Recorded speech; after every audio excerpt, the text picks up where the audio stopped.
రాజయోగాన్ని ఎలా ఉపయోగించాలి అంటే మీరు భగవంతుని తలుచుకుంటే మీలో ఈ శక్తి వస్తుంది. ఈ శక్తి సహజంగా పనిచేస్తది అని చెప్పడం కోసం ఆయన తాబేలు చిత్రాన్నేసి చూపిచ్చాడు. కానీ ముల్లీలో ఏముందంటే అంతా ఈశ్వరీయ శక్తే. అంటే అంతా దైవీ శక్తే. కానీ పిల్లలకు అర్థం అవ్వడం కోసం అని చెప్పి నేనిలా ఈ రకంగా చెప్పాను అని ఒక మురళిలో ఉంది.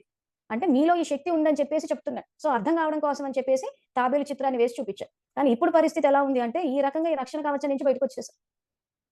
సో ఏం చేస్తున్నాం మనం ఎప్పుడు చూసినా పరచింతన. బయటేం జరుగుతోంది? సో వాళ్ళేం చేస్తున్నారు? వీళ్ళేం చేస్తున్నారు? అక్కడే సగం శక్తి పోయింది. ఇంకా ఆపద పొంచొచ్చి ఉంది అనంటే ఇంక ఆల్రెడీ ఆ రక్షణ ఆ షెల్ నుంచి బయటకొచ్చేసిన తర్వాత ఇంక రక్షణేముంది? ఎప్పుడు చూసినా బయటే చూస్తున్నాం. ఆ బయట పరచింతన చేసినప్పుడు నామరూపాల్లో చిక్కుకున్నప్పుడు ఏమైంది? పొద్దంతా విషం తీసేసుకోవడమే. కర్మేంద్రియాలను ఎంత వాడాలో అంతే వాడాలి. ఏదైనా వ్యర్థం వస్తుంది అనంటే వెంటనే మార్చాలి సమర్థానికి. ఎవరికైనా క్రోధం వచ్చిందంటే వీళ్ళ కోపం ఎక్కువొచ్చింది, ఎక్కువొస్తుందని మనము ఆలోచించి మనం ఆ క్రోధాన్ని తీసేసుకోవద్దు. ఎప్పుడు తీసుకుంటాము? ఇదిగో మన స్థితి ఇప్పుడు ఈ తాబేలులాగుంటే.